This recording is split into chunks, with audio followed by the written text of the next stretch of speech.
Dilinis tayo ng bearing ng headset. Ito yung bearing, pangalawa. Ayan ang mga dahilan bakit ang headset natin ay nasisira pag pinabayaan natin ganito. So, stock up na. Ngayon, may ating lilinisan para maagapan natin yung pagkasira. Ayan. Yan kasi pagka ganyan na tsura, tapos ginamit nyo, siyempre, gumagalaw yan. Yung mga bearing na maliliit sa loob na cell bearing ay nagkikis-kisa na yan. So, naglalaban na siya. So, hanggang sa lumuwag, magkahulog na, hanggang sa masira na. So, ngayon, magpapalit ka na ng cell bearing. Yan pala, agapan nyo na. O, linis lang. Kerosene, pwede na dyan. Pagkin natin. Babad lang. Ganun-ganunin natin.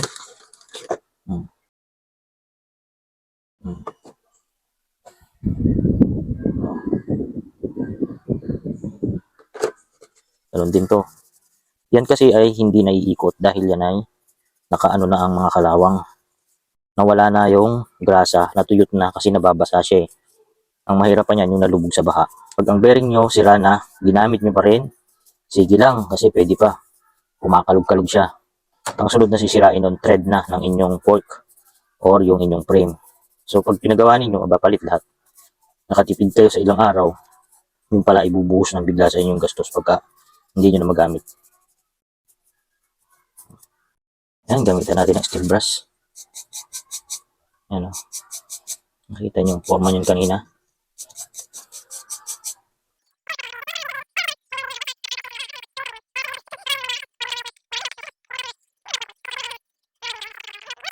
Bago natin buksan to, tanggalin na natin dito sa gas kasi siguradong maano yung gas niyan.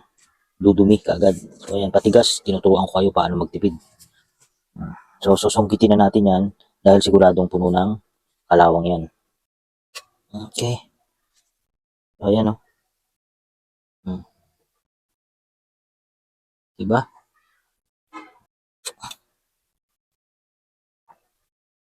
Yung cover, huwag niyong pagpapalitin yan. Mas magkaibang size ng isang ilalim, yan o. Naka-carve yan yan. Mas maliit dito, ayan o. Ayan. Ayan.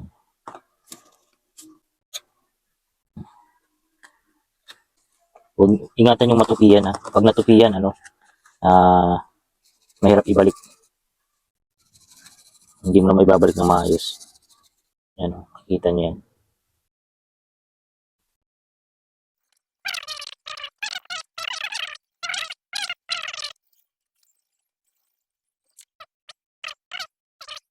Kalug-kalugin lang natin sa gas yan. Ganun lang. Itong isa. Ayan, check natin yung ating binabad. Ayan. Kanina hindi natin mapaikot ito ha. Ayan o. So, ayan o. May ikot na siya. Huwag niyong pipersahin kasi madadami yung mga bearing. Ayan, tama. Babad lang yan, tsaga lang. Huwag niyong mamadaliin. Ayan, tulad yan, umikot na yan. Ibig sabihin, natunaw na yung mga kalawang niya. So, good na yan. Ayan, lilinisin lang natin ito. Dito sa gas na yung gamit, huwag kayong palit ng gas kasi hindi lilinis yan. Hanggat ganyan yan, yung luma pa rin ang gamitin ninyo. Saka na kayo magpalit ng gas na bago pag yun talagang maputi na siya. Para hindi na makaraming gas ang natatapon. No, di ba? Nakita niyo yung gas na kung pinaglinis, no? Marumi na, pero nung inawang ko malinis siya, di ba? Huwag kayong padala dun sa itsura niyan. Nasa baba yung dumi niyan, pero yung gas mismo nasa ibabaw yun. Ayan, no? Diba? Ito, hugasan na natin. Ayan, after nating linisan, ayan, pumuti na siya. Ayan. Kaya lang ito mahirap nang tanggalin. Ayan. Yung mga ganito kasi nakadikit na yan eh. Ayan, yung mga gilid na yan. So ayan, pangalawang hugas natin. Yung malinis na siya, no? Bali, pinali na. Kung marumi pa rin. So hindi mo na mapapakinis ng tulad ng bago yan. Pero ang mahalaga dyan, no? Yung matanggal natin yung marumi dun sa bearing. Kasi ang mahalaga dyan yung loob. Yan, no? So yung iba, nakikita ko sa video, ang kintab, bagong-bago. So yung natural, yung talagang no? Yung literal na pangyayari, hindi mo na kayang ibalik yan sa dati. Kasi na yan eh, yung may na yung bearing. So yan. O yan, kuminis siya. Ang mahalaga dyan yung bearing, mapalitan mo ng grasa. Bearing, tanggal yung dumi kasi ginaganon lang natin sa gas. So ito malinis na to. Pero kunti-kunti lang ng gas. Hindi sobrang dami kasi sayang din naman, di ba? Tapos, kung wala kayong hangin o yung pang ano ng hangin, pwede nyo namang patuin yan sa pamamagitan lang ng basahan, tapos hayaan nyo lang ng mga ilang minuto, yun na kagad yan. So, dahil meron tayong compressor dito, ayan, pwede na natin gamitan ito. Yan, no?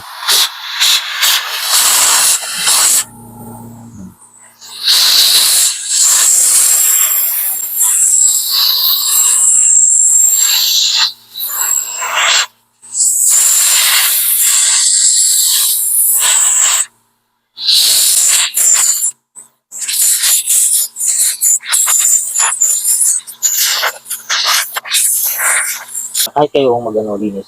Oh, yung kulay na yan, hindi nyo na matatanggal yan, lalo na pagkagamit na gamit na yung inyong headset. Yung mga laro niyan, huwag na natin masyadong gawing komplikado yung paglilinis ng bearing. Ayan, no? Tapos palit na ang grasa. Ang mahalaga dyan, mahugasan yung bearing, no? Matanggal yung dating grasa, tapos yung mga nakakapit na dumi, and then palitan na natin ang bagong grasa. Ayan. So, ganyan lang ang pag-repack ng bearing o paglilinis.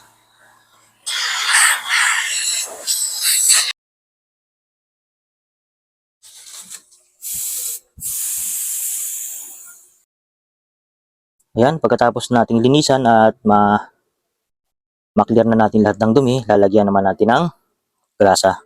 Ayan. So, dun sa mga nakakapanood nito, no, hindi masyadong kailangan nating makintab ito, yung ganun. Ang mahalaga dyan, malinisan natin yung loob ng bearing.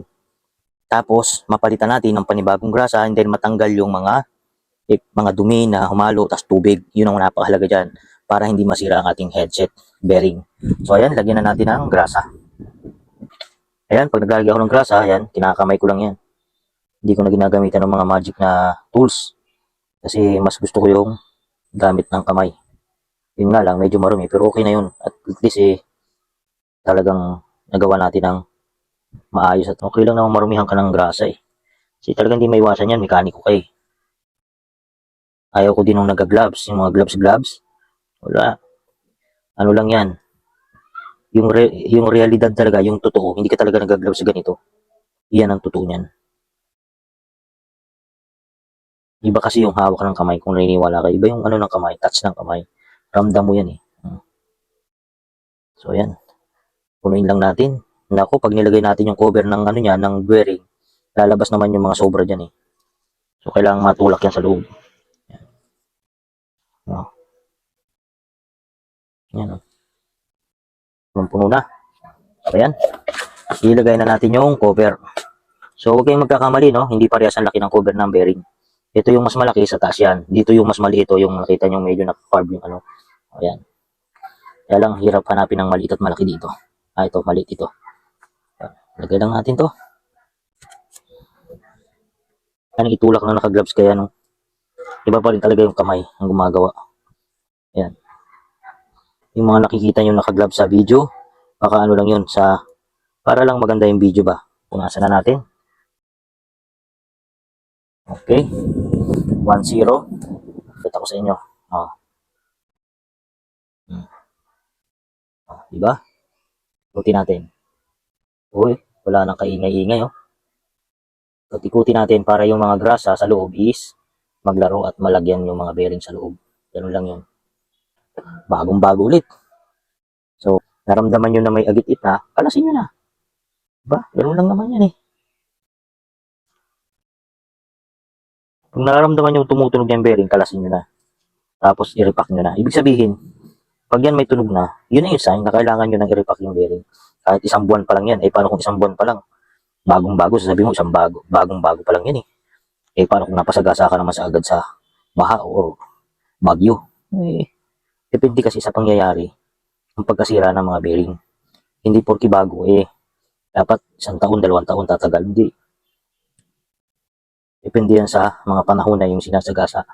Kaya 1 linggo lang, repack agad eh. Parang yung bike ko. Diba? Bagong-bago nun. Nag-ano kami, nag-Rizal kami. Lumublob ako sa ilog. Panahon ng undoy. Bagong-bago, 1 linggo. Pagdating dito, pinaras ko na. Eh, puno ng tubig eh. Paano yun? Hindi natatagal yun pagka ganun. Hindi matutupi yan para maipasok nyo na maayos ulit. Di ba? Iba talaga yung kamay ang gumagawa kaysa naka-gloves ka. Ngayon, no? Ramdam mo na talagang makakapag-repa kayo ng mga bearing kahit wala kayong gamit na magaganda. Ako, nagre-repa ako ng bearing, wala naman akong compressor eh. Ngito na lang din yung compressor ko na yan. Oh, di ba? Ang bago. Oh. So, ayan.